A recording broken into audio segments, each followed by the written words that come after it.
Emily's hands shook as she reached for the Confederate flag.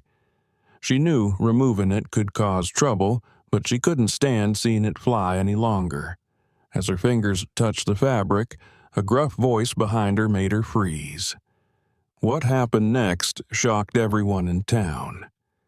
Instead of anger and confrontation, an unlikely conversation began that would change both Emily and Harry forever. Their story shows how understanding can bloom in the most unexpected places. Emily's heart raced as she walked to the town square. The Confederate flag waved in the wind, a sight that always made her stomach churn. She remembered her grandmother's stories of segregation, tales that still brought tears to her eyes. The flag fluttered, almost taunting her. Emily took a deep breath and reached out her hand. Her fingers brushed against the rough fabric. This was it. She was really going to do it. "Hey, what are you doing?"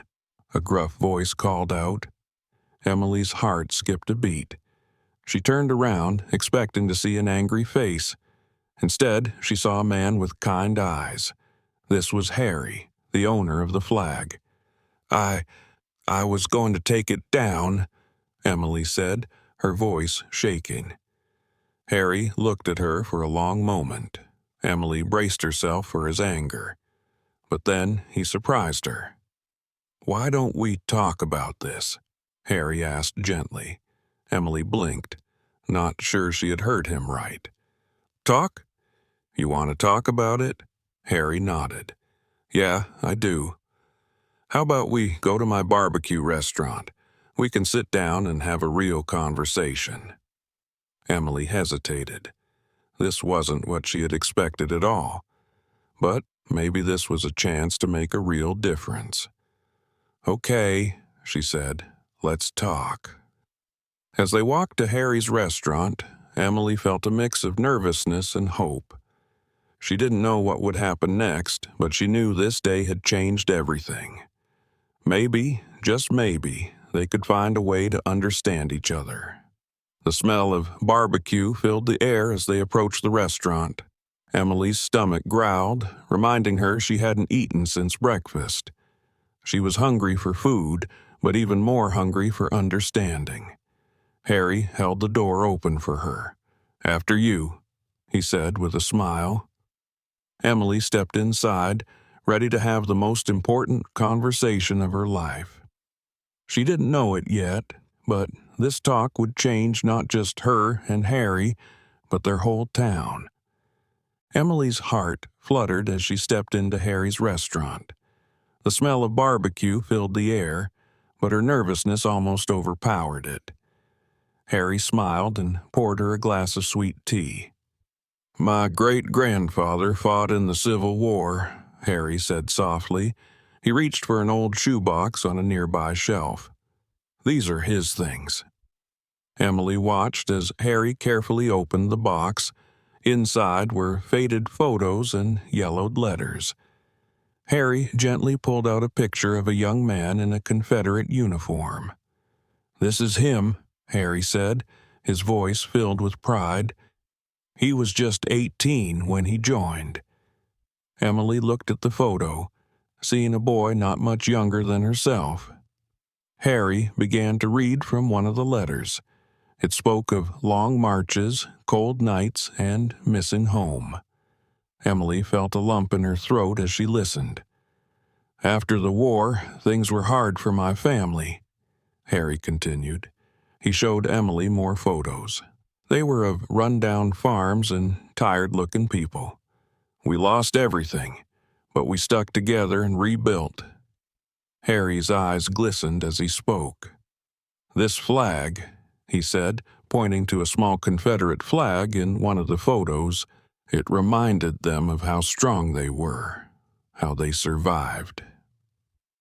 Emily watched a tear roll down Harry's cheek.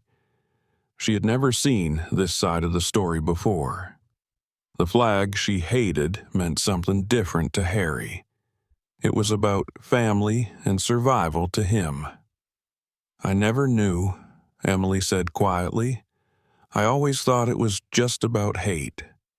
Harry shook his head. "For some, maybe. But for me, it's about remembering where I came from, the struggles my family faced." Emily felt her anger fading. She still didn't like the flag, but she was beginning to understand why it mattered to Harry. There was more to this man than she had thought. "Thank you for sharing this with me," Emily said. She realized that this conversation was just the beginning. There was so much more to learn, so much more to understand. Emily took a deep breath, her fingers hovering over her phone. She was about to show Harry something that could change everything. Would he be ready to see the flag through her eyes? "My grandmother told me stories, too," Emily said softly. She pulled out her phone and found an old photo. "This is her when she was young." Harry leaned in to look. The photo showed a smiling young woman with kind eyes. Emily's voice trembled as she spoke. "She lived during segregation," Emily explained. "She couldn't use the same water fountains or go to the same schools as white people. It hurt her deeply." Harry's eyes widened. He had never heard these stories before. Emily continued, her voice growing stronger. "When she sees that flag, it reminds her of those painful times. It's not just her. Many people feel the same way." Emily scrolled through more photos on her phone. She showed Harry pictures of recent protests. People held signs asking for the flag to be taken down. "Look at their faces," Emily said gently. "They're in pain. The flag reminds them of hate and fear." Harry looked closely at the photos.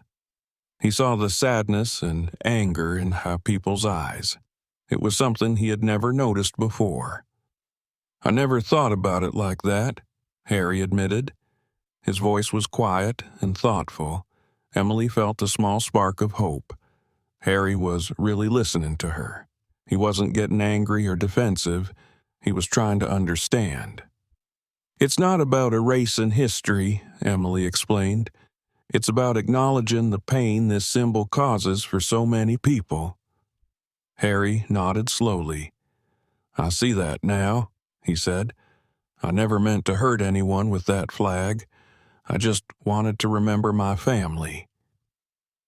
Emily smiled at him. "I understand that now, too," she said. "Maybe we can find a way to honor your family's memory without causing pain to others." They sat in silence for a moment, both lost in thought. Emily realized they had found common ground. They both wanted to respect the past while building a better future. "Thank you for listening," Emily said. "And thank you for sharing your story with me earlier. I learned a lot today." Harry smiled back at her. "Me too," he said. "I'm glad we had this talk." As they finished their sweet tea, Emily felt a sense of hope. This conversation was just the beginning. Maybe, just maybe, they could find a way to bring their town together. The sun had long set, but Emily and Harry kept talking. Their conversation flowed from personal stories to hopes for their town. As the night grew late, an idea began to take shape. "What if we shared our talk with everyone?" Emily said. Her eyes lit up with excitement. Harry nodded slowly. That could work. Maybe others would open up too. The next morning, they called a town meeting. People came, curious about why the odd pair had brought them together. Emily and Harry stood side by side, facing their neighbors. "We want to tell you about our talk," Harry began. He looked at Emily, and she gave him an encouraging smile. They took turns sharing their stories. Harry spoke of his family's struggles after the war. Emily told of her grandmother's pain during segregation. As they talked, something changed in the room. A woman raised her hand. "My grandfather was a slave," she said softly. "That flag always scared me." An older man stood up. "My dad fought in World War II," he said. "He hated seeing that flag, said it wasn't what he fought for." One by one, people began to share. Some spoke of pride in their Southern roots. Others told of fear and pain. The room filled with stories, some sad, some angry, but all honest. As the meeting went on, an idea formed. "What if we made a new flag?" someone suggested. "One that shows who we all are?" The room buzzed with excitement. People started sharing ideas for symbols and colors. Emily and Harry looked at each other, amazed at how their private talk had grown. Over the next few weeks, Emily and Harry worked together on the design. They included symbols from everyone's stories: a cotton bowl for the town's farm and history, a bridge for coming together, and a sunrise for new beginnings. Finally, the day came to raise the new flag. The whole town gathered in the square. Emily and Harry stood together, holding the folded flag between them. As they raised it, a cheer went up. The new flag waved in the breeze, bright and full of meaning. Emily felt tears in her eyes as she looked at it. "We did it," Harry said, his voice full of wonder. Emily nodded, too moved to speak. Their town had changed. It wasn't perfect, but it was a start. They had found a way to honor the past while moving forward together. As people gathered around the flagpole, talking and laughing, Emily knew this was just the beginning. Their town had taken its first step towards real understanding and unity. Emily and Harry stood side by side as the new flag rose into the sky. The colorful fabric caught the breeze, a symbol of their town's journey. Emily felt a lump in her throat as she watched it flutter. "I never thought one conversation could change so much," Harry said softly. Emily nodded. "Me neither. But look at us now." Their town had become something special. People from all backgrounds came together, sharing stories and finding common ground. It wasn't always easy, but they kept trying. As the flag waved above them, Emily and Harry knew their work wasn't over. But they had taken the first step towards real understanding. Their town showed that unity could grow from the most unexpected places.